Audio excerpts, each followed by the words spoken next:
Martial Pick, Kabanata 5181. Nakatayo ang kaaway sa harapan natin, maghanda para sa labanan. Lahat ng Great Passes ay mag-aambag sa misyong ito para mabawi ang Great Evolution Pass. Malamang na magde-deploy ang Blue Sky Pass ng humigit kumulang 500 katao, kasama si Senior Brother Siang na nangunguna sa team. Kaya, pagdating mo doon, hindi ka makakakilos ng walang utos ni Senior Brother Siang. Tumingin si Ding Yao kay Yang Kai na may seryosong mukha. Tinanggap ni Yang Kai ang utos. Naiintindihan. Pagkatapos, tinanong niya, kailan tayo aalis? Sumagot si Ding Yao. Hindi ito magiging mahabang paghihintay, sa loob ng ilang buwan. Dagdag pa ni Shen Tumo. Sinasabi ko ito sa iyo ngayon dahil gusto kong maging handa ka. Kung hindi, malilito ka pagdating mo doon. Sa kabilang banda, walang sapat na miyembro ang Dawn Squad, kaya ang Inner Sanctum ay pumili ng isang 10 tao na squad upang sumali sa Dawn Squad. Pupunta sila para sa paglipat sa loob ng ilang araw na ito. Oo, Senior. Maaari kang bumalik at gawin ang mga kinakailangang paghahanda. Iwinagayway ni Shen Tumo ang kanyang kamay. Kinuyam ni Yang Kai ang kanyang kamao at umalis. Pagkatapos umalis sa Army Headquarters, huminga ng maluwag si Yang Kai para pakalmayan ang kanyang pananabik. Mababawi ng humans ang Great Evolution Pass. Matapos ang hindi mabilang na taon ng pagtatanggol laban sa Black Ink Clan, ang paunang krusada ng Blue Sky Pass ay masasabing isang maliit na hakbang pasulong para sa humans, habang ang pagbawi ng Great Evolution Pass ay parang isang malaking hakbang pasulong. Sa sandaling makuha muli ang Great Evolution Pass, ang tunay na krusada ay hindi magiging malayo. Sa oras na iyon, magkakaroon ng nakakapangilabot na labanan hanggang kamatayan sa pagitan ng dalawang lahi sa napakalawak na Black Ink battlefield na ito, at walang sino man ang makapaghuhula kung ano ang magiging resulta. Sa malawak na larangan ng digmaan na ito, ang lakas ng isang tao ay masyadong mahina, at si Yang Kai ay isa lamang 7th grade master. Kahit na ang isang old ancestor ay maaari lamang makaapekto sa sitwasyon ng kanilang itinalagang teatro, hindi ang buong sitwasyon ng digmaan. Ang tanging magagawa ni Yang Kai ngayon ay ihanda ang kanyang sarili para sa paparating na kampanya. Pagkatapos bumalik sa kanyang tahanan, pumasok siya sa retreat at nagsimulang maglinang upang mapabuti ang pamana ng kanyang miniature universe hanggat maaari. Pagkalipas ng ilang araw, bumisita ang dalawang 7th grade Heaven Opening Realm Masters, sina Ren Bingbay at Yu Ziyu. Sila ang squad leader at vice squad leader ng isang 10-man squad at parehong mga veterano na nasa Black Ink battlefield ng hindi bababa sa 2,000 taon, pumatay sa hindi mabilang na mga kaaway at nakakuha ng maraming merit. Dahil malapit na silang magsimula ng kampanya para mabawi ang Great Evolution Pass, natural na kailangang maging malakas ang Dawn Squad hanggat maaari. Gayunpaman, mula nang itatag ang Dawn Squad, ang squad ay hindi kailanman napunan ang mga hanay nito, kaya pagkatapos ng ilang pagsasaalang-alang, si Ding Yao ay nagkusa na pumili ng isang 10 miyembrong squad upang punan ang mga bakante at dagdagan ang lakas ng Dawn Squad. Ang koponan na pinamumunuan ni Ren Bingbay at Yu Ziyu ang maswerteng squad. Hindi naman napigilan ng dalawa ang utos na ito at medyo natuwa pa. Hindi ito maaaring makatulong, dahil ang bawat ordinaryong squad ay nagnanais na bumuo ng kanilang squad upang maging isang elite squad na may mga dakilang tagumpay. Sa kasamaang palad, mayroon lamang 5 Special Operations Squads dito sa Blue Sky Pass, kaya kung ang iba ay gustong ma-promote, kailangan nilang gumanap ng mahusay at gumanap ng isang mapagpasyang papel sa labanan. Kung hindi, imposible ang promosyon. Ang paglikha ng Dawn Squad ay dahil din sa napakahalaga ni Yang Kai para sa Blue Sky Pass, kaya naman nagbigay ang Army Commanders ng espesyal na pagbubukod. Siyempre, ang military merit ng Dawn Squad ay nakamit matapos ang pagkakatatag nito ay nabuhay sa titulo nito bilang Special Operations Squad. Nalampasan pa nila ang iba pang 4 na elite squads. Bagamat medyo malakas ang squad ni Ren Bingbay at Yu Ziyu at nakakuha ng maraming military merit sa panahon nito, malayo pa rin ang kanilang mga kakayahan para ma-promote. Kaya, nang bigla silang inutusang sumama sa Dawn Squad, medyo natarante sila, ngunit masaya pa rin silang magulat kay Yang Kai. Sa bawat digmaang nilahukan nito, mauuna ang Dawn Squad sa War Materials Hall sa mga tuntunin ng military merit. Higit sa lahat, may mga bakante pa ang Dawn Squad. Maraming cultivator ang gustong sumali sa Dawn Squad at lumaban bilang bahagi ng squad, ngunit sa kasamaang palad, si Yang Kai, ang squad leader, ay hindi kailanman nilayon na mag-recruit ng mga bagong miyembro sa paglipas ng mga taon. Hindi inaasahan ni Ren Bingbay at Yu Ziyu na ang biglaang utos ng paglipat mula sa mga nakatataas ay magbibigay daan sa kanila na matupad ang hiling na ito. Sa courtyard, binigyan ni Yang Kai ng mainit na pagtanggap ang dalawang 7th grade Heaven Opening Realm Masters. Bagamat hindi pa sila nagkikita noon, sila ay magkakasamang lumaban sa Black Ink Battlefield, kaya't walang hiwalayan sa pagitan nila kapag pinag-uusapan ang pagpatay sa Black Ink Clan at pagpapanumbalik ng kapayapaan. Pagkatapos ng ilang ikot ng inuman, naging napakasigla ng kapaligiran. Sa panahong iyon, nagtanong ang dalawang 7th grade masters tungkol sa dahilan sa likod ng transfer order na ibinigay ng mga nakatataas, ngunit iniwasan ni Yang Kai ang tanong. Ang mga bagay na sinabi sa kanya ni Ding Yao at Shen Tumo ay kailangang panatilihing confidential sa ngayon. Bagamat malapit nang mabubunyag ang mga sikretong ito sa panahon ng labanan para mabawi ang Great Evolution Pass, wala pa ring masabi si Yang Kai sa sitwasyong ito. At least, hindi dapat sa kanya nang galing ang announcement. Pagkaraan ng ilang sandali ng pag-uusap, ang host at ang mga bisita ay nagkakasiyahan. Sa pagdaragdag ng 10-person squad ni Ren Bingbay at Yu Ziyu, ang bilang ng mga miyembro ng Dawn Squad ay agad na tumaas sa 47. Bagamat hindi ito ganap na puno, ito ay hindi malayo at mayroong kasing dami ng 8 7th grade masters sa squad. Sa paglipas ng panahon, unti-unting kumalat ang ilang chismis sa loob ng Blue Sky Pass. Walang nakakaalam kung saan nanggaling ang mga alingaw-ngaw na iyon, ngunit ang lahat ng mga sundalo na inilipat pabalik sa Inner Sanctum ay malabong nalaman ang balita na babawiin ng mga tao ang Great Evolution Pass. Tuwang-tuwa ang lahat na halos hindi na nila mahintay na magsimula ang labanang iyon. Makalipas ang ilang buwan, sa wakas ay oras na. Isang mensahe ang ipinadala sa lahat ng miyembro ng Dawn Squad.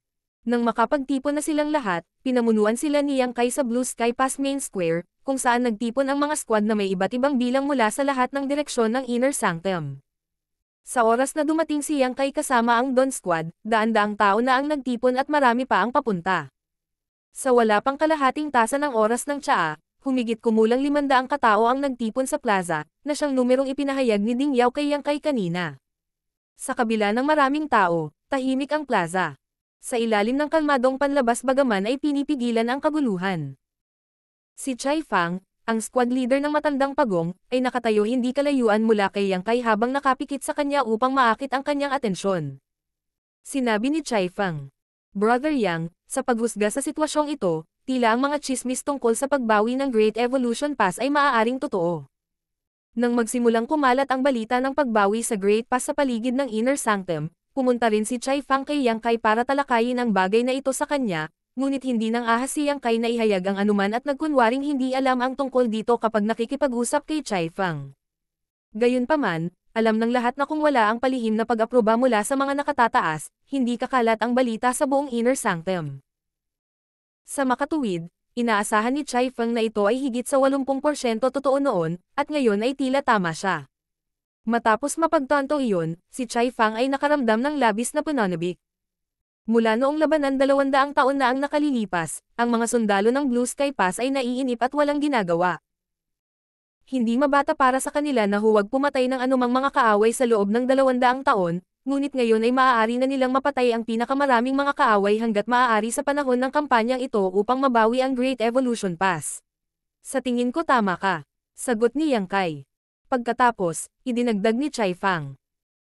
Sa loob ng higit sa 30,000 taon, ang Great Evolution Pass ay inookupahan ng Black Ink Clan, na nagresulta sa maraming presyon sa Great Passes sa kaliwa at kanan ng Great Evolution Theater.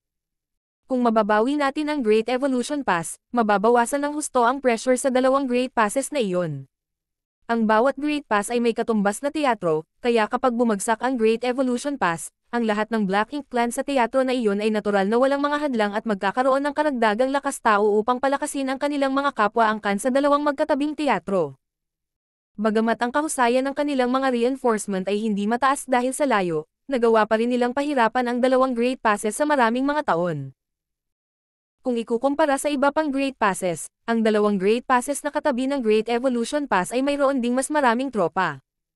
Halimbawa, may humigit kumulang 30,000 hanggang 40,000 sundalo sa Blue Sky Pass, na pareho para sa karamihan ng Human Great Passes. Kahit na mayroong mga passes na may higit sa 40,000 sundalo, hindi pa rin ito lalampas sa bilang na iyon. Ngunit para sa dalawang Great Passes na iyon, mayroon silang higit sa 50,000 sundalo bawat isa. Kung hindi nila malalabanan ang pag-atake ng Black Ink Clan dahil bawat isa sa kanila ay kailangang harapin ang isang kaaway na may mga numerong katumbas ng 1.5 teatro. Idinagdag ni Chai Fang. Ang Blue Sky Pass lamang ang nagpapadala ng 500 tropa. Kung ang bawat Great Pass ay magpapadala ng katulad na halaga, hindi ba tayo makakalap ng isang hukbo ng 50,000 sundalo? Dagdag pa sa mga reinforcement na ipinadala mula mismo sa 2 Great Passes. Sup. Parang determinado talaga ang mga nakatataas na bawiin ang Great Evolution Pass. Nakangiting sinabi ni Yang Kai. Dahil napagpasyahan naming bawiin ito, malamang na dumaan sa maraming pagsasaalang-alang ang mga nakatataas. Ang Blue Sky Pass ay isang espesyal na kaso, at ang pag-deploy ng 500 tao ay hindi gaanong pabigat para sa amin, ngunit ang iba pang Great Passes ay maaaring hindi makapagpadala ng napakaraming tao. Dahil huminto ang digmaan sa Blue Sky Pass, hindi na sila masyadong makakaapekto kung magpapadala sila ng mas maraming sundalo. Gayunpaman, ang iba pang Great Passes ay walang kaparehong mga pakinabang gaya ng Blue Sky Pass, at bagaman 500 tao ay hindi gaanong tunog, ito ay katumbas ng lakas ng ilang batalyon. Habang palihim na nag-uusap ang dalawa, biglang may damaloy na liwanag mula sa Eastern Army Headquarters at sa isang kisap mata ay lumitaw sa harapan nila. Ang liwanag ay kumalat at nagsiwalat ng mga figurine ng 10 8th grade Heaven Opening Realm Masters na pinamumunuan ni Siyang Shan at Ding Yao. Nakita ni Yang Kai na kabilang sa 8th grade Masters na ito ay si Grandmaster Ma Fan. Tila sa wakas ay sumuko na sina Ding Yao at Shen Tumo sa katigasan ng ulo ng matanda. Pagkatapos, sa harap ng mga mata ng lahat, humakbang pasulong si Siyang Shan habang nasa likod ang kanyang mga kamay, tumingin sa paligid, at ibinuka ang kanyang bibig para magsalita.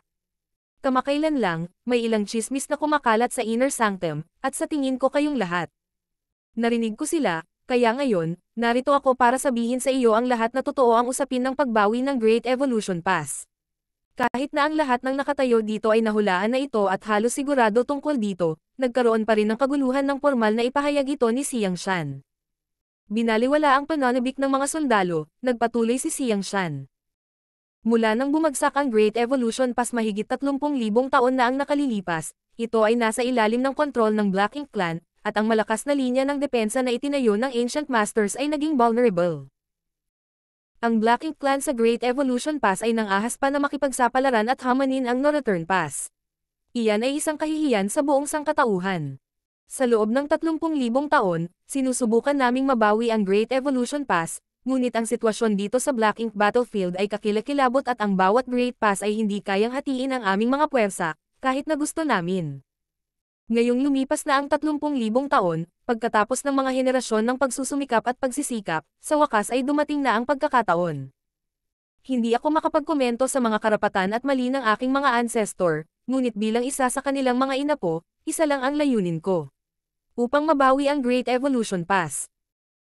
Ngayon, lahat ng 500 sa inyo ay sasama sa akin sa gawaing ito, at haharapin man natin ang buhay o kamatayan sa mga darating na araw, hindi natin ipapahiya ang prestihiyo ng human race. Hindi natin malilimutan ang mga pagsisikap ng ating mga ancestor at ang kanilang orihinal na hangarin. Ang kalaban ay nakatayo sa harapan natin, kaya't tayo ay maghanda para sa labanan. Para sa tagumpay. Tagumpay. Ang mga tao ay umuungal sa pananabik, at ang kanilang mga sigaw ay humalangaw-ngaw sa kalangitan. Sa bahagyang pagtango, biglang iwinagayway ni Siyang Shan ang kanyang kamay, at 12 ng mga daloy ng liwanag ang nakakalat sa lahat ng bahagi ng karamihan. Ang mga daloy ng liwanag ay nag-hover sa harap ng bawat squad leader level na 7th grade Heaven Opening Realm Master, at sa mga daloy ng liwanag ay isang space ring. Mga squad leader, pakiingatan ang sarili ninyong mga gamit. Mayroong purifying black ink pills at isang ekstrang barkong pandigma sa loob ng bawat space ring. Ipapamahagi mo ang mga tabletang iyon ng naaayon pagdating ng panahon. Opo, Senior. Sumagot lahat ang mga squad leaders. Muling tumango si Siyang Shan at nagutos. Umalis ka, Marshal Pick, Kabanata 5182. Umaatake ba ang Black Ink Clan? Tumalikod si Siyang Shan at tumakbo patungo sa Central Hall, kung saan matatagpuan ang Hyperspace Array. Kasunod niya si Ding Yao at ang 10 8th grade Heaven Opening Realm Masters, kasama ang 500 human soldiers sa likod. Samantala, pinangunahan ni Yang Kai ang Dawn Squad sa harap ng pack, na sinundan ni Chai Fang at ang mga miyembro ng Old Turtles. Hindi nagtagal, dumating sa Hyperspace Array ang lahat ng 8th grade Heaven Opening Realm Masters at ang 500 sundalo.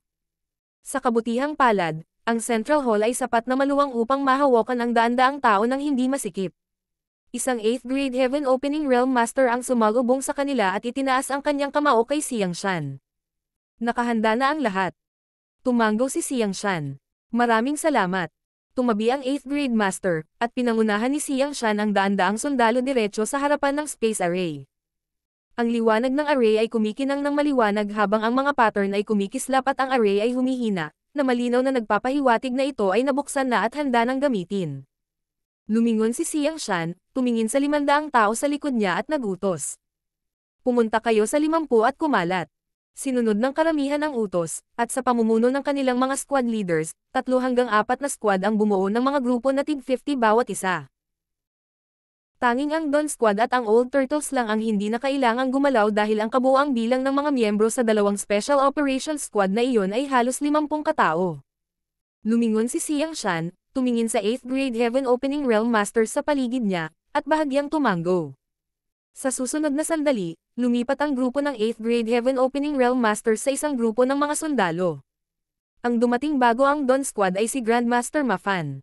Walang makapagsasabi kung ito ay nakaayos na, ngunit tulad ng iba pang 8th grade Heaven Opening Realm Masters, inactivate ni Grandmaster Mafan ang kapangyarihan ng kanyang small universe, binuksan ang portal nito, at ginawa itong channel bago siya sumigaw kay Yang Kai at ang iba. Pumasok. Natural na naiintindihan ni Yang Kai kung ano ang pinlano ng 8th grade masters, nagagamitin ang 10 8th grade masters na ito para ipadala ang lahat ng 500 sundalo sa isa pang Great Pass. Dahil sa malaking distansya sa pagitan ng Great Passes, ang bawat transmission sa hyperspace array ay kumonsumo ng malaking halaga ng mga materyales. Kung mas mataas ang lakas ng cultivator na ipinapadala, mas maraming materyales ang kailangan nilang ubusin. Dahil ang Blue Sky Pass ay nagpapadala ng 500 sundalo, kaya pa rin itong gawin ito ng isa-isa dahil mayaman ito sa mga materyales, ngunit ito ay isang hindi kinakailangang basura. Nakaubos din ito ng maraming oras. Sa halip na iyon, mas mabuting gamitin ang miniature universe ng 8th grade masters para mapabilis ang proseso. Kung ikukumpara sa pagpapadala ng 500 tao, ang pagpapadala ng 10 8th grade masters ay tiyak na makakakonsumo ng mas kaunting materyales, at mas kaunting oras din ang aabutin. Sa katunayan, sa tuwing ang mga cultivator ay lumipat mula sa isang Great Pass patungo sa isa pa, kadalasang ginagamit nila ang pamamaraang ito, na kung saan ay hayaan ang mga lower grade cultivator na makapasok sa miniature universe ng high grade Heaven Opening Realm Masters. Sa ganoong paraan, makakatipid sila ng maraming materyales hanggat maaari. Ang miniature universe ng isang 8th grade master ay, kung sila ay mag-accommodate lamang ng 5th grade masters, na may kakayahang magdala ng pataas na 1,000 katao.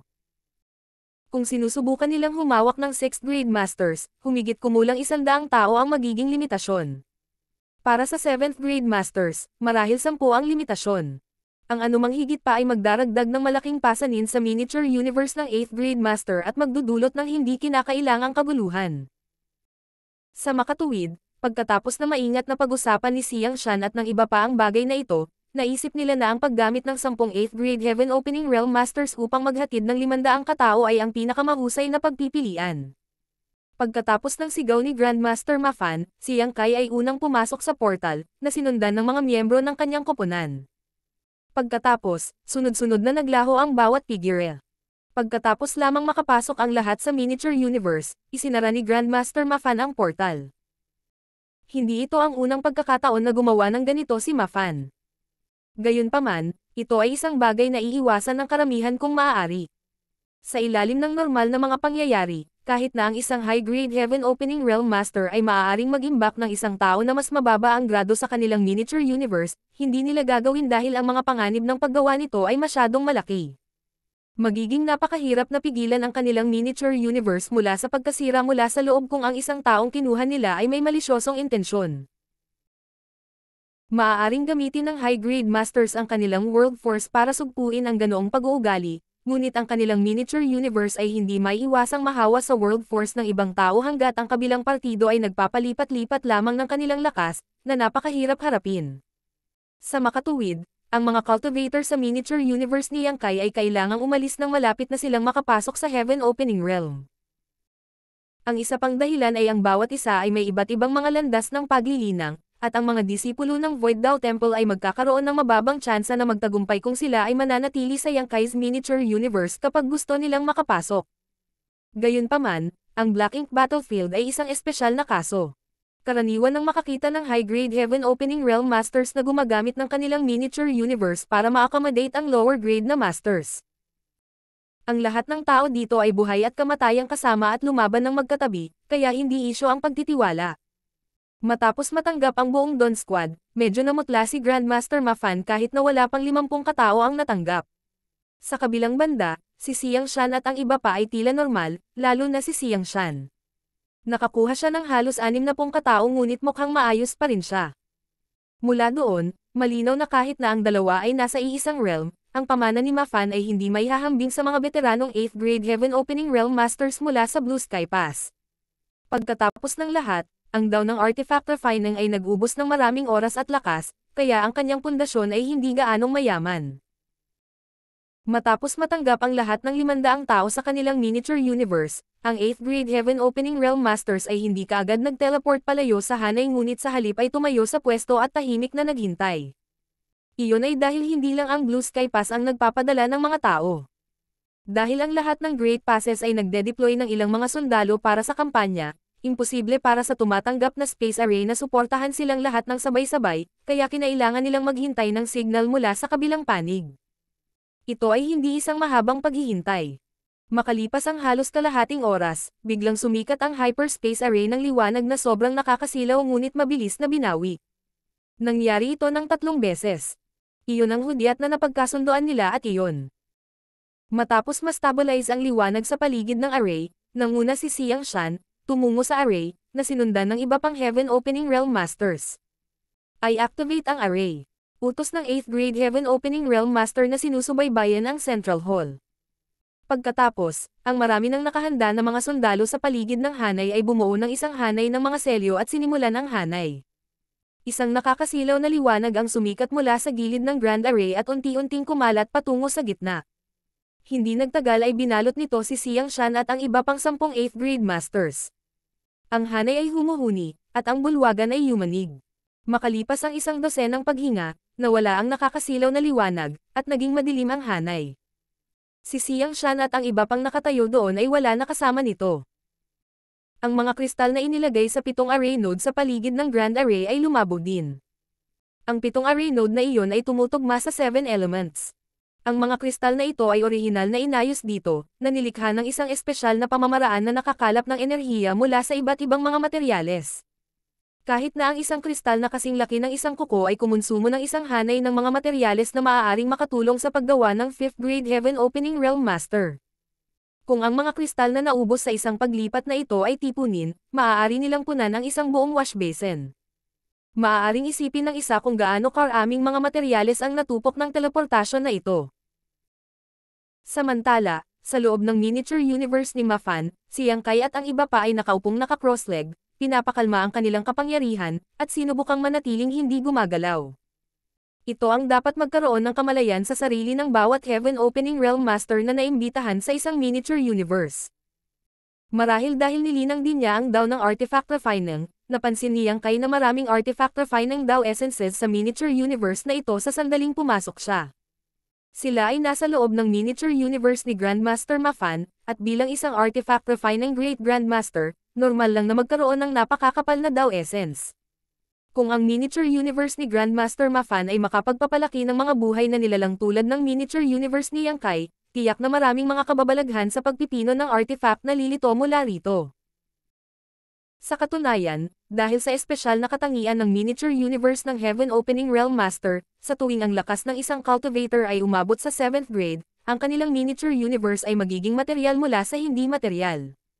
Sa oras na iyon, hindi magiging mahirap na makahanap ng legacy disciple dahil maaari silang magpalaki ng isang batch ng mga buhay na nilalang mismo, at kasunod ng banayad na impluensya ng sarili nilang Grand Dao Essence, magkakaroon ng perpektong kandidato na magmana ng kanilang legacy.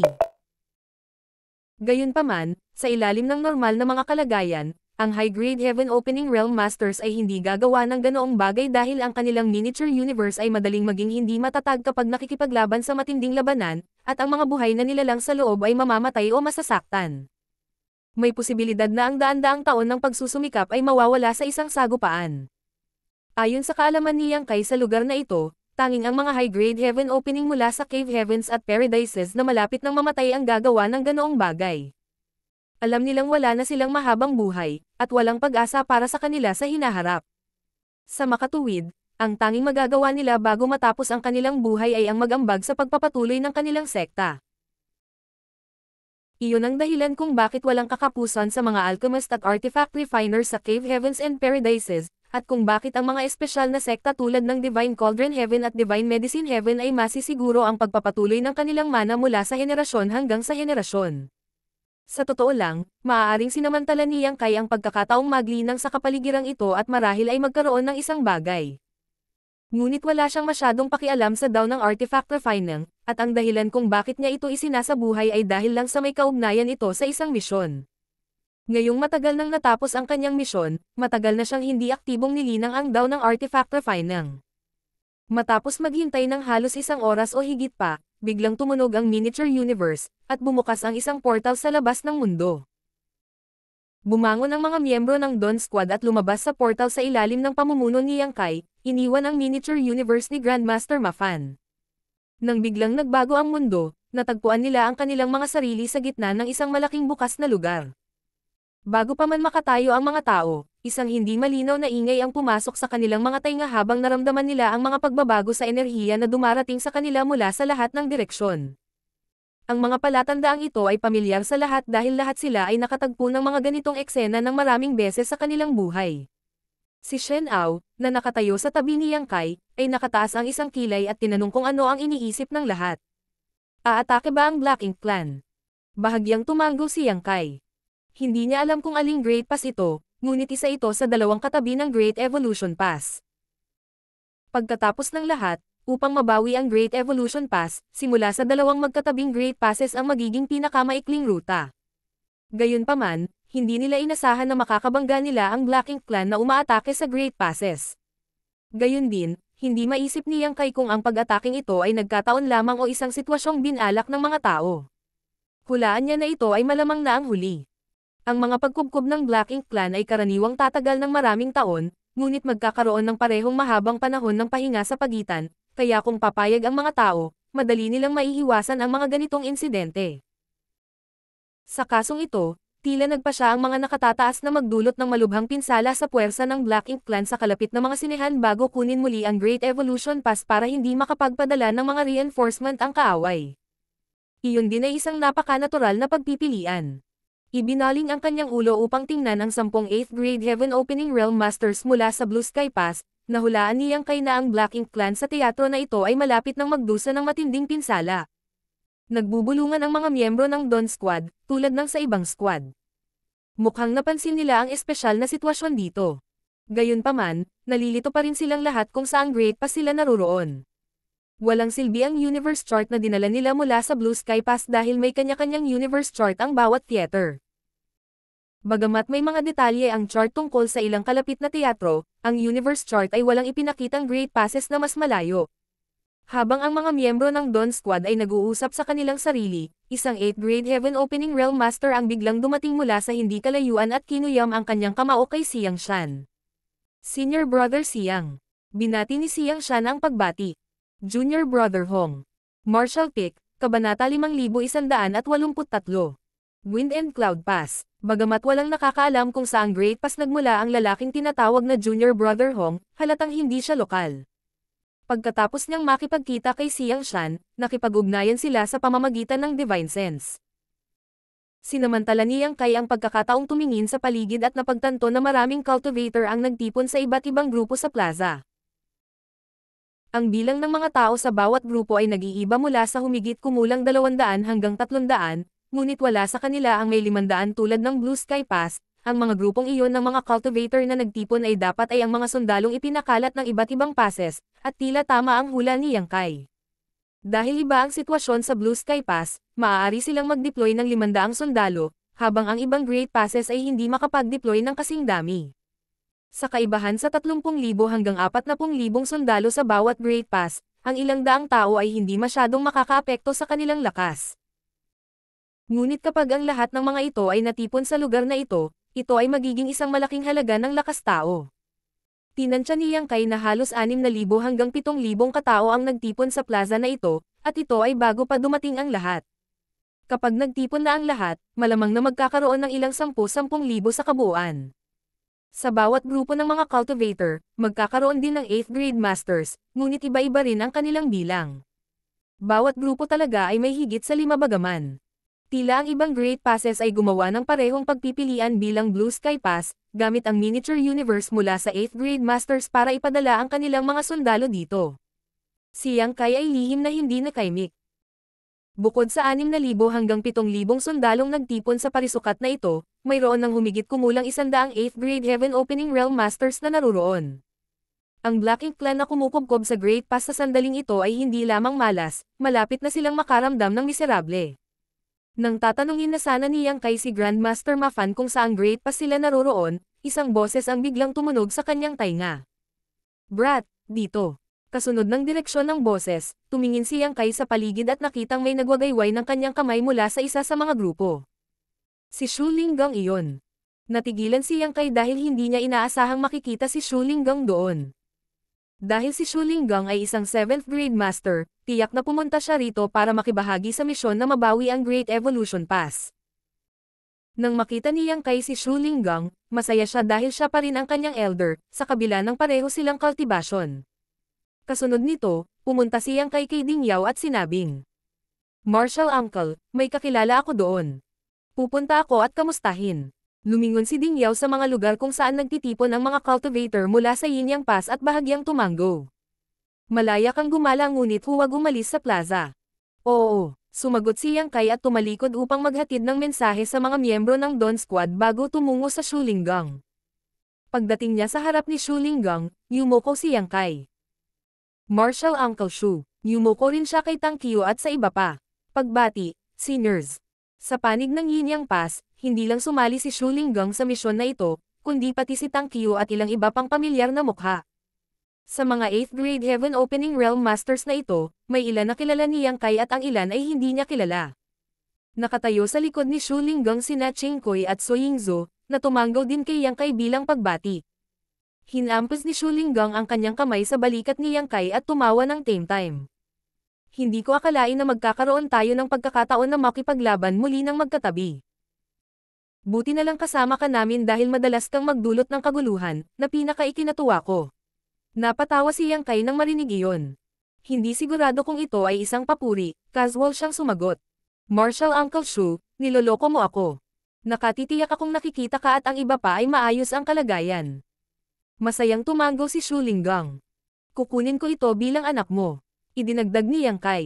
Mukhang napakaraming sundalo ng Yinyang Pass ang dumating sa pagkakataong ito. Kumusta ang sitwasyon doon?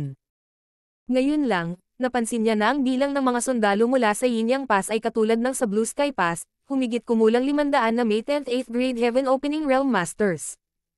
Hindi lamang ang Eastern Army Commander, si Tang Qiu, ang sumali sa misyon na ito, kundi ang Western Army Commander, si Liu Jiping. May malalim na impresyon si Yang Kai sa Western Army Commander, na hindi maiiwasan dahil ang mga steam stuffed bun na ginawa niya ay medyo masarap.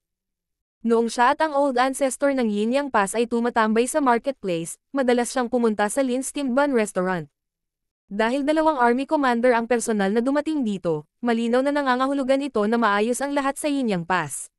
Kung hindi, ang dalawang ito ay hindi magkakaroon ng bakanteng oras. Kailangang malaman ng isa na kahit na mayroon ding 10 8th grade Heaven Opening Realm Masters ang Blue Sky Pass, tanging si Ding Yao, ang Eastern Army Commander, ang sumali sa misyon na ito. Nang marinig ang tanong ni Yang Kai, nakangiting sinabi ni Tang Qiu. "Salamat sa iyo, nanalo kami ng malaking tagumpay laban sa Black Ink Clan mahigit 100 taon na ang nakalilipas at labis na nasira ang kanilang pundasyon. Kaya, ang Yinyang Pass ay magkakaroon ng ilang daang taon ng kapayapaan." Naunawaan ni Yang Kai ang ibig sabihin ni Tang Chin sa sandaling marinig niya ito. Ang Universe Cave Heavens at Universe Paradises na binuksan niya sa labas ng Yinyang Pass ay malamang na gumawa ng malaking kontribusyon sa pagkapanalo sa pinakahuling digmaan. Tulad ng sa Blue Sky Pass, nasorpresa ang Yinyang Pass sa Black Ink Clan Army sa tulong ng mga Universe Cave Heavens at Paradises na iyon. Matapos ay activate ang hindi mabilang na mga bitag, ang Black Ink Clan ay dumanas ng mabibigat na casualty.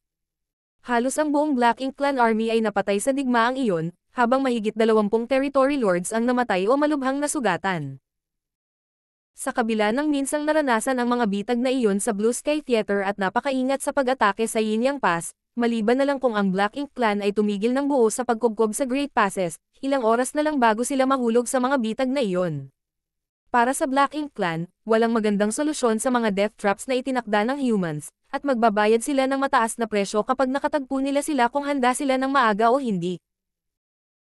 Orihinal, gusto ng Yinyang Pass na sundan ang halimbawa ng Blue Sky Pass at mag-organisa ng krusada, ngunit sa kasamaang palad, wala kaming solusyon sa aming problema sa logistic, at wala kaming mag-aayos ng universe arrays bilang mga transit point, kaya kami kinailangang isuko ang ideyang iyon. Sabi ni Tang Qiu na may bahagyang panghihinayang.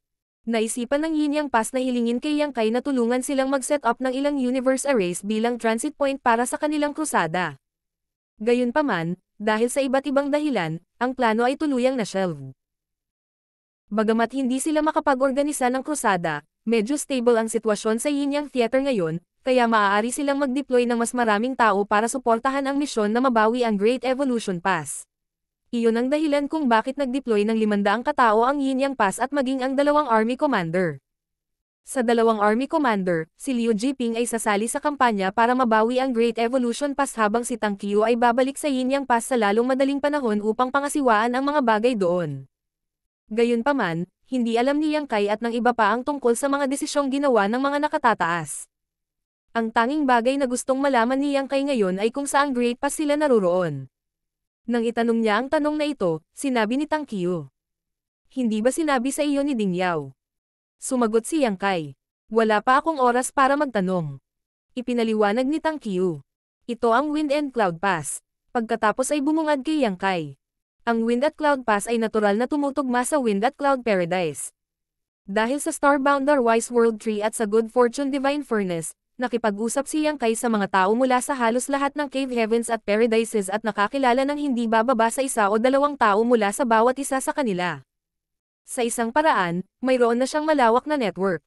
Kapag binanggit ang Wind at Cloud Paradise, ang pinakamalalim na impresyon ni Yang Kai dito ay ang mga auction house nito.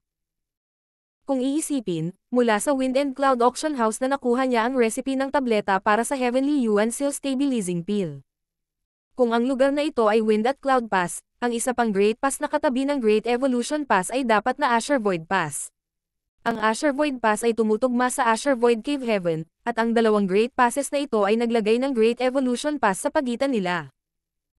Sa orihinal, maaari silang tumulong sa isa't isa sa labanan, ngunit pagkatapos ng pagbagsak ng Great Evolution Pass, parehong Azure Void Pass at Wind at Cloud Pass ay nahulog sa ilalim ng higit pang presyon.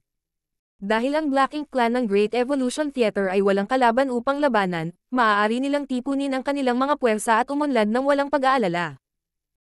Madalas silang makakalap ng daan-daang libong sundalo para dumaan sa malawak na kawalan at tumulong sa kapwa nila Black Ink Clansmen sa Azure Void at Wind and Cloud Theaters. Sa karaniwan, ang Azure Void Pass at Wind at Cloud Pass ay nahaharap sa mas madalas na pag-atake mula sa Black Ink Clan kaysa sa iba pang Great Passes. Karaniwan, ang Black Ink Clan ay nagpapahinga ng 100 taon sa pagitan ng mga pag-atake sa isang Great Pass, ngunit ang dalawang ito ay makakakita ng mga pag-atake tuwing 70 hanggang 80 taon, at may mas malaking puwersa kaysa sa iba pang Great Pass. Dahil sa matinding pressure na kinaharap nila, ang 2 Great Passes na ito ay mayroong mahigit 50,000 troop bawat isa, o kung hindi, hindi nila magagawang labanan ang mga pag-atake. Alam na ang lugar na ito ay Wind and Cloud Pass, bahagyang tumango si Yang Kai at nagtanong. Senior, ano ang sitwasyon natin? Napansin ko na 20 hanggang 30 lang ang grupo ng reinforcements dito. Kailan darating ang mga tropa mula sa ibang Great Passes? Ipinaliwanag ni Tang Qiu. Hindi lahat ng tropa na idinideploy ng 108 Great Passes para sa misyon na ito ay titipunin sa Wind at Cloud Pass. Kalahati lang sa kanila ang mag-iipon dito, habang ang kalahati ay magtitipon sa Azure Void Pass, na nahaharap din sa pag-atake mula sa Black Ink Clan sa mismong sandaling ito. Sa lakas mula sa iba pang Great Passes at sa lakas mula sa lokal na garrison, dudurugin muna natin ang kumukubkob na Black Ink Clan Army. Pagkatapos, ang Eastern at Western Army ng Great Evolution ay mabubuo sa gilid ng Wind at Cloud Pass, habang ang Northern at Southern Army ay mabubuo sa Azure Void Pass side. Hindi ako sigurado sa sitwasyon sa Azure Void Pass, ngunit dito, Ang Eastern Army Commander ay si Xiang Shan mula sa Blue Sky Pass, at ang Western Army Commander ay si Liu Jiping mula sa Yinyang Pass. Sa oras na iyon, ang apat na armies ay aalis mula sa parehong Great Passes at uusad kasama ang Old Ancestor mula sa Yinyang Pass na manggaguna sa army upang mabawi ang Great Evolution Pass. Ngayong alam na ni Yang Kai ang sitwasyon, sinulyapan niya ang mga tropa sa plaza at tahimik na tinantya sa kanyang isipan. Ayon sa iyong mga salita, bawat army ay magkakaroon ng humigit kumulang 10,000 sundalo, at lahat ng apat na hukbo ay magkakaroon ng kabuuang ilan. 40,000 tao, tama ba? Umiling si Tang Qiu. Higit pa riyan. Ayon sa orihinal na plano, ang tinantsyang lakas tao na kailangan para mabawi ang Great Evolution Pass ay dapat na nasa 60,000. Sa madaling salita, ang bawat hukbo ay magkakaroon ng hindi bababa sa 15,000 sundalo. Ang tanging paraan para mabawi ang Great Evolution Pass ay upang matiyak na mayroon tayong 60,000 sundalo. Ang digmaan para muling kunin ang teritoryo ay iba sa simpleng pagtatanggol dito. Ang 30,000 hanggang 40,000 tropa sa isang human Great Pass ay sapat na upang matiyak na hindi sila matatalo, ngunit ang mga panganib ng pag-atake sa isang nakabaon na posisyon ay may papel din doon. Sa parehong paraan, ang Black Ink Clan ay sumasakop sa Great Evolution Pass ng higit sa 30,000 taon.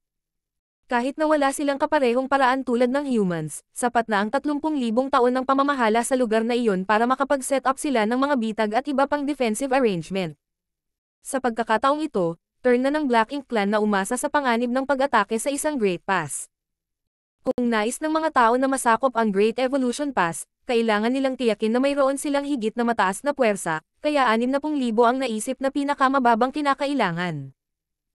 Sa kaso ng Wind at Cloud Pass, kung tipunin nila ang lahat ng tropa na ipinakalat ng iba pang Great Passes, maaari silang mag-assemble ng 15,000 sundalo, katumbas ng lakas ng isang army.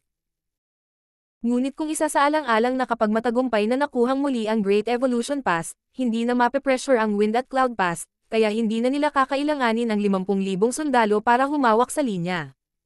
Sa makatuwid, ang Wind at Cloud Pass ay magtatalaga ng 15,000 tropa upang tumulong na punan ang mga bakante para sa Eastern at Western Army ng Great Evolution.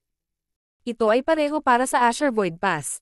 Mag-iipon sila ng isang army na natipon mula sa lahat ng tropa na ipinadala ng iba pang Great Passes at magpapakalat ng sarili nilang army, na bubuo din ng dalawang army. Ang Eastern, Southern, Western, at Northern Army ay magpupulong sa Great Evolution Pass, kung saan ang Old Ancestor ng Yinyang Pass ang mamumuno at magpapasya kung paano mabawi ang Great Pass, na nawala ng higit sa 30,000 taon. Marshall Pick, Kabanata 5184. Great Evolution's Army. Isang mahinang buntong hininga ang pinakawalan ni Tang Qiu habang nagsasalita siya na may halong emosyon. Hindi namin alam kung ilan sa atin ang makakaligtas sa labanang ito. Young boy, ang kampanyang ito para mabawi ang ating nawalang teritoryo ay magiging mas mapanganib kaysa sa anumang labanan na iyong hinarap noon. Dapat mong tandaan na huwag kumilos ng padalos-dalos at unahin ang iyong kaligtasan sa lahat ng bagay. Opo, Senyor. Magalang na tumanggo si Yang Kai. Pagkatapos ng paliwanag ni Tang Qiu, si Yang Kai ay nagkaroon na ngayon ng mas malalim na pag-unawa sa sitwasyon at sa mga balakid na kakaharapin niya mamaya. Sa kabilang banda, ang mga ito ay hindi eksaktong mga lihim, kaya nahulaan niya na ang iba ay maaaring malaman mula sa lahat ng uri ng mga mapagkukunan sa maikling pagkakasunod-sunod. Bumalik sa plaza, ang kapaligiran ay nagiging mas buhay na buhay habang ang mga cultivator mula sa iba't ibang Great Passes ay sunod-sunod na dumating, at ang mga maagang ibon, tulad ni Yang Kai, ay nakikisalamuha sa iba. Maraming fellow brothers and sisters ang nagmula sa parehong Cave Heaven o Paradise, ngunit inilaan sa iba't ibang Great Passes pagkatapos makarating sa Black Ink Battlefield. Kapag naghiwalay sila, daan-daan hanggang libu-libong taon, o mas matagal pa, bago sila muling magkita. Baka hindi na sila magkita pa hanggang sa magkita sila sa kabilang buhay. Ang labanan para sa Great Evolution Pass ay nanawagan para sa lahat ng Great Passes na mag-deploy ng mga tropa at magtipon sa Wind and Cloud at Azure Void Pass, na nagbigay ng pagkakataon sa mga cultivator mula sa parehong mga sekta na muling magsama-sama. Kahit na ang lahat ay dumating dito mula sa iba't ibang Great Passes, mayroon lang silang isang layunin, na mabawi ang Great Evolution Pass. Inalis ng lahat ng Heaven Opening Realm Masters ang pag-iisip ng buhay at kamatayan sa kanilang mga ulo. Isa pa, walang masyadong kalungkutan sa hangin. Sa halip, lahat sila ay nakaramdam ng pagmamalaki at kagalakan na muling makasama ang kanilang mga kaibigan. Hindi mapigilan ng lahat na magsalita tungkol sa kung paano ipinagtanggol ng sarili nilang Great Pass ang kanilang sarili laban sa Black Ink Clan. Sa lahat ng mga cultivator na naruroon, ang mga cultivator mula sa Blue Sky Pass ay walang alinlangan na naging sentro ng atensyon. Hindi iyon maaaring makatulong dahil ang Blue Sky Pass lamang ang matagumpay na naglunsad at nakakumpleto ng isang krusada. Hindi lamang sila nakapag-secure ng forward base sa teritoryo ng Black Ink Clan, nakuha rin nila ang isang malaking bahagi ng teritoryo mula sa kanila. Mahigit 200 taon na ang nakalipas mula noon, ngunit ang Black Ink Clan ay hindi pa rin naglakas loob na tumawid sa bagong hangganan. Sa pansamantalang kampo ng 500 sundalo mula sa Yinyang Pass, nakipag-chat si Yang Kai kina Chingkoy at Su Yingzhu ng ilang sandali bago nagdahilan at naglakad patungo sa isang tahimik na lugar kung saan siya huminto sa harap ng isang cultivator na inaayos ang kanyang paghinga habang nakaupo. Nakakross ang paa sa lupa. Ang taong iyon ay tumangala kay Yang Kai at ipinakita sa kanya ang isang pangit na ekspresyon. Bahagyang tumawa, sinabi ni Yang Kai. Brother Bloodcrow, nakatawid na tayo ng napakaraming lupain upang muling magkita. Hindi ba pwedeng maging masaya ka man lang na makita ang isang matandang kaibigan? Tama iyon. Ang Bloodcrow ay kasama rin sa 500 katao na naidploy ng Yinyang Pass. Kahit na matagal na siyang napansin ni Yang Kai, kinailangan niyang kausapin si Tang Qiu, kaya wala siyang oras para batiin ang una. Samantala, ang Bloodcrow ay mukhang ayaw niyang may kinalaman kay Yang Kai at sumimangot. Malamang na magkakaroon ng gulo saan ka man naruroon, kaya mas mabuting layuan mo ako. Matagal nang nasa Black Ink battlefield, tinanggap na ng Bloodcrow ang kanyang kapalaran, ngunit hindi niya maiwasang isipin. Kung hindi nakaharang ang brat na ito, hindi sana ako mapupunta sa ganitong sitwasyon. Marahil ay naglilinang pa rin ako ng mapayapa sa loob ng Blood Monster Cave Heaven, nag-iipon ng higit na lakas at nagpapanumbalik ng aking paglilinang noong ako ay isang 8th grade Divine Monarch. Kudlit, napangiti si Yang Kai. Brother Bloodcrow, bakit pinanghahawakan mo pa rin ang nakaraan? Ngayong pareho na tayong nandito sa Black Ink battlefield, kailangan nating lumaban ng magkatabi, kaya dapat tayong mag-ingat sa isa't isa. Gayunpaman, nabigla lang si Bloodcrow. Hindi kailanman.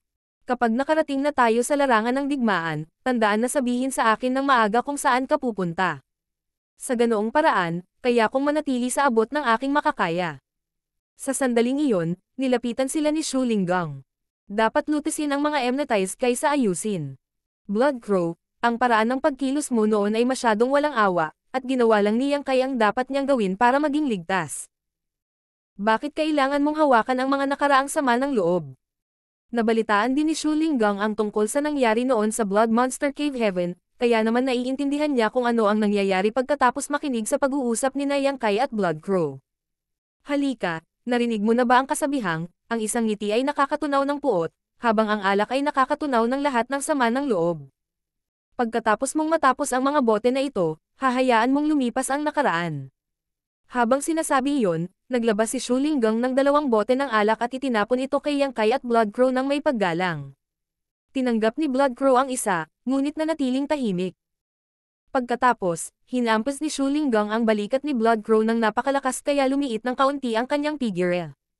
Kasunod nito, nag-utos si Shu Linggang. Uminom. Kung hindi, tatanggapin ko ito dahil wala kang respeto sa akin. Nang maramdaman ang pagkibot ng kanyang mga labi, lihim na nagreklamo si Bloodcrow na kung mayroon pa siyang 8th grade cultivation, ang isang 7th opening junior ay hindi magkakaroon ng lakas ng loob na kumilos ng mayabang sa harap niya.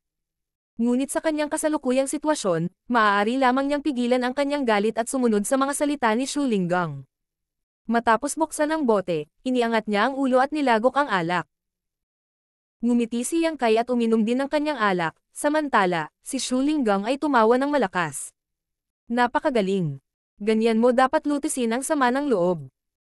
Isang hyperspace array lang ang Wind at Cloud Pass, ngunit kailangang tumanggap ng mga tropa na ipinadala mula sa higit sa 50 Great Passes, kaya natural na tumagal ito ng mahabang panahon. Higit pa rito, ang patuloy na pagpapatakbo ng hyperspace array ay mahirap, kaya ang prosesong iyon ay hindi kapani-pani walang nakakaubos ng oras. Sa ilalim ng premise na iyon, ang hyperspace array ay maaari lamang gamitin isang beses araw-araw. Sa madaling salita, isang Great Pass lamang ang maaaring magpadala ng kanilang mga tropa dito bawat araw. Ang 500 tao mula sa Blue Sky Pass ay hindi masyadong maagang dumating, at hindi rin sila nahuhuli, dahil kalahati ng 50 Great Passes ay naghihintay pa rin na ipadala ang kanilang mga tropa. Sa kabilang banda, ang Black Ink Clan ay hindi pa rin mapakali na umaatake. May mga pagkakataon na naramdaman nila ang malalakas na putok ng enerhiya na dadaan sa maraming spirit array barrier at papunta sa square. Mahirap para sa mga cultivator na iyon na nagtipon sa plaza dahil alam nila na ang malalaking grupo ng Black Ink Clansmen ay umaatake sa labas, ngunit hindi sila makalabas para patayin ang kalaban. Ang mga cultivator na iyon mula sa iba pang Great Passes ay kailangang manatili bago dumating ang lahat ng iba pa, at ang Eastern at Western Army ng Great Evolution ay opisyal na nabuo. Nagpatuloy ang paghihirap na ito sa loob ng 20 araw.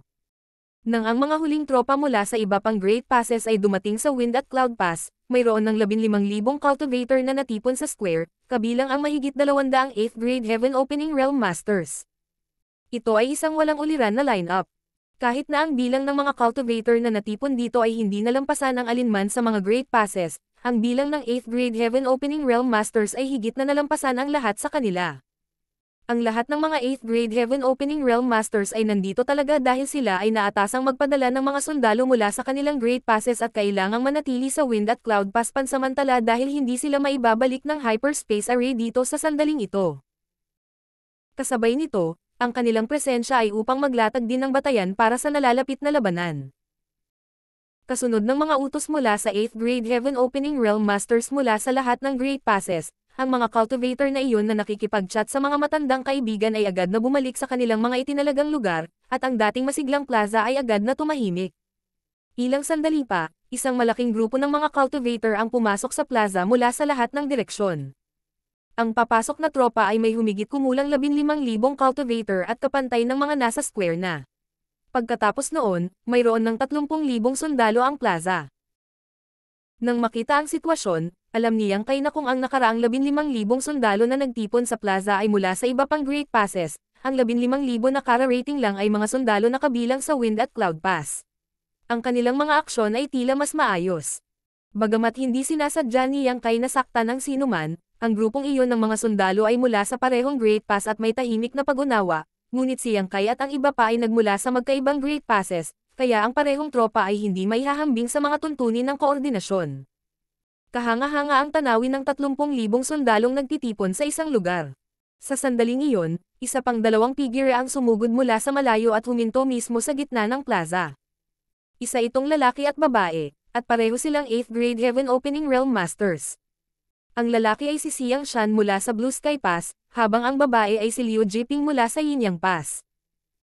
Si Xiang Shan ay may marangal na hangin sa kanya, habang si Liu Jiping ay pinutol ang isang heroic figure. Kahit na maraming 8th Grade Heaven Opening Realm Masters ang naruroon, ang dalawang ito ay parehong may malakas at mapang-api na ugali na nagpapahintulot sa kanila na maakit ang atensyon ng lahat sa tuwing sila ay lilito. Pagtingin sa paligid ng plaza, inihayag ni Xiang Shan. Ngayon, may mga sundalong nagtipon dito mula sa higit sa 50 Great Passes na may isang layunin lamang, na bawiin ang Great Evolution Pass. Marami rin kaming mga sundalo mula sa Wind at Cloud Pass na sumasali sa amin, at kaya, sa mga rekomendasyon mula sa bawat Great Pass, at sa pag-aproba mula sa lahat ng Old Ancestors, bubuo na kami ngayon ng Great Evolution's Eastern at Western Army. Lahat ng kawal, pakinggan ang utos ko. Idineklara kong si Xiang Shan ang Army Commander ng Eastern Army ng Great Evolution. Idineklara ko si Liu Jiping na Army Commander ng Western Army ng Great Evolution. Opo, Senior. Ang lahat ng mga sundalo sa plaza ay sabay-sabay na tumugon. Pagkatapos, nagpatuloy si Xiang Shan. Yan Jia. Humakbang at tanggapin ang iyong mga utos. Sa isang lugar sa plaza, isang matandang 8th Grade Heaven Opening Realm Master ang lumabas mula sa karamihan, lumipad pasulong, at huminto sa harap ni Xiang Shan habang kinuyam ang kanyang kamao. Yan Jia. Handa nang tanggapin ang aking utos. Pagkatapos ay time na inilagay ni Xiang Shan ang isang token na kumakatawan sa pagkakakilanlan ni Yan Jia sa kamay ng huli habang seryosong nag-uutos. Itinatalaga kita bilang Division Commander ng Eastern Army's 1st Division ng Great Evolution. Habang hawak ang Jade Token ng Division Commander, sumigaw si Yan Jia. Oo, Senior. Pagkatapos, tumakbo siya pabalik sa pwesto niya. Kasunod nito, umalangaw-ngaw ang malutong na boses ni Liu Jiping. Lu Feng. May tumalon mula sa gitna ng karamihan at lumapag sa harap ni Liu Jiping bago niyakap ang kanyang kamao at yumuko. Lu Feng sa iyong utos. Nang tumingin sa kanya, bahagyang tumango si Liu Jiping. Idinedeklara ko sa iyo na Division Commander ng Western Army's 1st Division ng Great Evolution. Inutusan kita na pamunuan ang iyong mga kapwa sundalo at buong tapang na wasakin ang kaaway. Sa mahinang sigaw, sumagot si Lu Fang. Hindi kita bibigwin. Pagkatapos, muling sumigaw si Xiang Shan. Xu Yongda, nasa iyo si Xu Yongda. Itinatalaga kita bilang Division Commander ng ikalawang dibisyon ng Eastern Army. Opo, Senior. Xu Yin, halika at tanggapin ang iyong mga utos. Idinedeklara kita bilang Division Commander para sa ikalawang dibisyon ng Western Army. Mapagpakumbaba kong tinatanggap. Habang ang mga utos ay isa-isang ibinigay, at ang 8th Grade Heaven Opening Realm Masters ay itinalaga sa kanilang mga posisyon, ang batayan ng Eastern at Western Army ng Great Evolution ay nabuo sa Wind and Cloud Pass's Central Square. Sa panig ng Azure Void Pass, ang Northern at Southern Army ay magiging katulad din ng pagkakaayos. Walang sino man dito ang isang bagong dating na hindi pamilyar sa Black Ink Clan o sa Black Ink Battlefield, kaya maayos ang proseso. Nang kararating lang niyang kay sa Blue Sky Pass, ipinaliwanag ni Fang Ying ang lahat ng ito sa kanya. Sa madaling salita, ang squads ang pinakapangunahing pagpapangkat ng mga sundalong tao sa Black Ink Battlefield. 10 hanggang 15 tao ang karaniwan para sa isang squad, na may 7th Grade Heaven Opening Realm Master bilang squad leader. Siyempre, umiral din ang iba pang espesyal na nabuong elite squad tulad ng Dawn Squad sa iba pang Great Passes.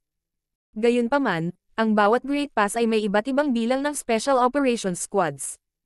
Sa itaas ng isang squad ay isang battalion, na binubuo ng humigit kumulang 100 katao. Sa itaas ng isang battalion ay isang division, at sa itaas ng isang division ay isang army, kung saan ang bawat Great Pass ay magkakaroon ng 4. Sa makatuwid, na may higit sa 30,000 katao ang pinaghihiwalay sa Eastern at Western Army, bawat army ay magkakaroon ng 15,000 katao, at sa karaniwan, ang bawat hukbo ay magkakaroon ng 30 division bawat isa. Para sa posisyon ng Division Commander, ang 8th Grade Heaven Opening Realm Masters lamang ang kwalipikado para sa naturang post. Sa madaling salita, ang Eastern at Western Army ay magkakaroon ng kabuuang 68th Grade Division Commander. At iyon ay para lamang sa Eastern at Western Army.